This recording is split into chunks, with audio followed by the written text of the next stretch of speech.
नमस्कार दोस्तों, इन्फोवैक्स में मैं रोशन मैथिल आपका स्वागत करता हूं। दोस्तों, आजकल एक प्रश्न आ रही है हमारे सभी वीडियो में, मैं देख रहा हूं कि लोग लिख रहे हैं कि सर इसका जवाब बताओ, इसका जवाब बताओ। बहुत सारे लोग यूपीआई ट्रांजैक्शन करते हैं। यूपीआई ट्रांजैक्शन क्या होता है ये मुझे बताने की ज़रूरत नहीं है, आप सभी जानते हैं, फिर भी एक शॉर्ट फॉर्म में मैं आपको बता देता हूँ।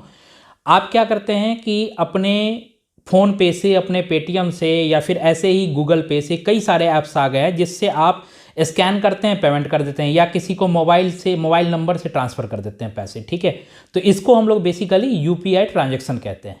तो क्या इस पे रोक है? क्या ज़्यादा यूपीआई ट्रांजैक्शन करने का मतलब इनकम टैक्स की हमें नोटिस आ सकती है? सबसे पहला प्रश्न तो ये है। दूसरा प्रश्न है कि सर मैं कितना बैंक अकाउंट खुलवा सकता हूं? ये भी सर एक प्रश्न है। ठीक है, कई सारे लोग पूछते हैं, मुझे फ़ोन भी करते हैं कि सर बताओ मैं कितना बैंक अकाउंट खुलवा सकता हूं, या मेरे 2 बैंक अकाउंट है, 3 बैंक अकाउंट है, 5 बैंक अकाउंट, क्या मैं इसे रख सकता हूं, क्या मैं इसे चला सकता हूं, क्या इनकम टैक्स डिपार्टमेंट की कोई नोटिस तो नहीं आएगी मेरे ऊपर? तो ये एक प्रश्न हो गया। और तीसरा प्रश्न है दोस्त कि हम अपने बैंक अकाउंट में कितना कैश डिपॉजिट कर सकते हैं या कितना पैसा विड्रॉ कर सकते हैं। कैश डिपॉजिट तो छोड़िए, ये भी लोग पूछते हैं कि सर मैं अपने सेविंग अकाउंट में कितना पैसा डाल सकता हूं और कितना पैसा निकाल सकता हूं। तो आज ये 3 इंपॉर्टेंट टॉपिक है, तीनों का बात मैं करने वाला हूं। तो आप वीडियो में बने रहिए। चैनल पर अगर नए हैं तो बिल्कुल चैनल को सब्सक्राइब कर लीजिए, बेल आइकन को जरूर दबा दीजिए, और वीडियो अगर अच्छा लगे तो जरूर थंब इम्प्रेशन अपना डाल दीजिए, लाइक कर दीजिए, कमेंट करके मुझे जरूर बताइए कि आपके जो भी प्रश्न आते हैं, कुछ भी प्रश्न आपके हो, मुझे जरूर कमेंट कीजिए। कमेंट में मैं बिल्कुल 100% आपके बातों का जवाब देता हूं। ठीक है, तो सर सबसे पहले प्रश्न पे आते हैं, हम यूपीआई ट्रांजैक्शन कितना कर सकते हैं? सर आप अनलिमिटेड यूपीआई ट्रांजैक्शन कर सकते हैं। इस पे सेंट्रल गवर्नमेंट की या इनकम टैक्स डिपार्टमेंट की या बैंक की कोई रेगुलेशन नहीं है कि आप इतना ट्रांजैक्शन कीजिए, इतना ट्रांजैक्शन कीजिए, कोई नंबर की लिमिट नहीं है। आप एक दिन में चाहो तो हज़ारों ट्रांजैक्शन कर सकते हो, आप एक महीना में चाहो तो हज़ारों ट्रांजैक्शन कर सकते हो, आप साल में चाहो तो हज़ारों ट्रांजैक्शन कर सकते हो। ठीक है, एक बात यहाँ पे प्रॉब्लम ये आती है कि आपकी जो बैंक है, आपका जिस बैंक में आपके अकाउंट है, हो सकता है कि बैंक मैनेजर या बैंक से आपको कॉल आए कि आप जो इतना ट्रांजैक्शन कर रहे हैं तो उसके पीछे की कारण क्या है, क्या आप बिजनेस चला रहे हैं? अगर आप बोलेंगे कि आप बिजनेस चला रहे हैं तो वो हो सकता है कि आपको बोल दे कि सर आप एक करेंट अकाउंट खुलवा लें। ठीक है, बाकी सरकार की तरफ से यूपीआई ट्रांजैक्शन पे कोई बैन नहीं है। अब बात ये आती है कि क्या यूपीआई ट्रांजैक्शन से जो पैसे आप लेते देते हो उसका हिसाब तो है ना? ऐसा तो नहीं कि किसी से आप कैश ले लेते हैं और यूपीआई ट्रांजैक्शन कर देते हैं, या फिर किसी को आप कैश देते हो और उससे अपने अकाउंट्स में पैसा मंगवा लेते हो। दोस्त, तो इसको थोड़ा देखना है, क्योंकि आपको जो अपना इनकम या एक्सपेंसेस है उसको जस्टिफाई करना होगा इनकम टैक्स डिपार्टमेंट को।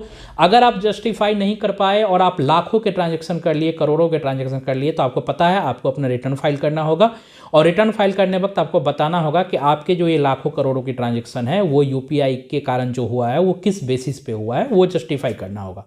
तो इसमें 2 बातें निकल के आई। पहली बात है ये, तो आप ट्रांजैक्शन जितना मर्जी होता है यूपीआई से कीजिए, कोई दिक्कत नहीं है, बशर्ते आपको जस्टिफाई करना होगा जो लिमिट सरकार की है उस लिमिट से ज़्यादा, मतलब इनकम टैक्स की जो लिमिट है कि 2.5 लाख रुपए तक आपको रिटर्न फाइल नहीं करना है।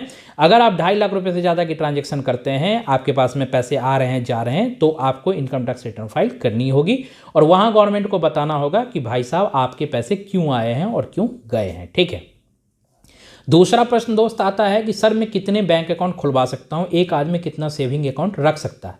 दोस्तों, रिजर्व बैंक ऑफ इंडिया के हिसाब से अनुसार ऐसा कोई प्रतिबंध नहीं है कि आप कितने बैंक अकाउंट खुलवा सकते हैं। आपको मर्जी 2 खुलवा लो, 1 खुलवा लो या 50 खुलवा लो, सरकार आपको नहीं रोकती है। मेंटेनेंस बैंक की जो होती है वो आपको करना है, जो बैलेंस उसमें रखना होता है वो आपको रखना है, तो सरकार इसके लिए आपको बिल्कुल नहीं रोकेगी। तो सेविंग अकाउंट आप जितना मर्जी उतना खुलवा लो, करेंट अकाउंट जितना मर्जी उतना खुलवा लो, कोई रोकने वाला नहीं है। तो ये प्रश्न भी खत्म हो गए। तीसरा प्रश्न आता है कि सर मैं अपने सेविंग अकाउंट में कितना पैसा डाल सकता हूं?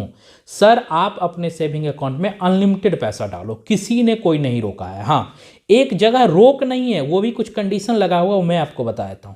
कैश पे कंडीशन लगा हुआ है। आप अपने सेविंग बैंक अकाउंट में 10 लाख रुपए से ज़्यादा कैश डिपॉजिट या विड्रॉ दोनों मिला करके, ठीक है, अगर 10 लाख रुपए क्रॉस करती है, कैश विड्रॉ और डिपॉजिट दोनों मिला करके, ठीक है, तो आपको जो बैंक होती है वो इनकम टैक्स डिपार्टमेंट को इन्फॉर्मेशन दे देती है कि भाई इस अकाउंट में 10 लाख रुपए से ज़्यादा की कैश की ट्रांजैक्शन हुई है। कहने का मतलब या तो आपने विड्रॉ किया है या आपने डिपॉजिट किया है, दोनों को मैच करके, सपोज डैट कि आपने 5 लाख रुपए डाल दिए और 5 लाख रुपए कैश निकाल भी लिए, तो दोनों 10 लाख हो गए। तो बैंक क्या करेगी, डिपार्टमेंट को कंफर्म कर देगी, डिपार्टमेंट इनकम टैक्स डिपार्टमेंट को भेज देगी। तो उस केस में भी आप जब अपना ITR फाइल करते हैं तो वहाँ पे एक SFT करके इन्फॉर्मेशन आता है।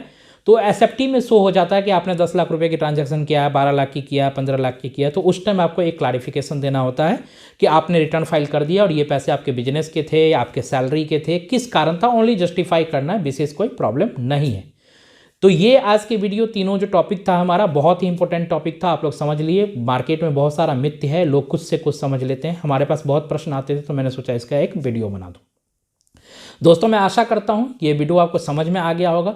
अगर कोई भी प्रॉब्लम फिर भी इस वीडियो से रिलेटेड हो तो ज़रूर मुझे कमेंट में लिखिए। कमेंट में मैं इंस्टेंट अगर नहीं होता है, मैं वैसे एक्टिव रहता हूं, लेकिन अगर इंस्टेंट नहीं होता है तो मैं ज़रूर आपको रिप्लाई दूंगा और उस रिप्लाई से आपकी जो भी क्वेरी होगी वो सॉल्व हो जाएगी।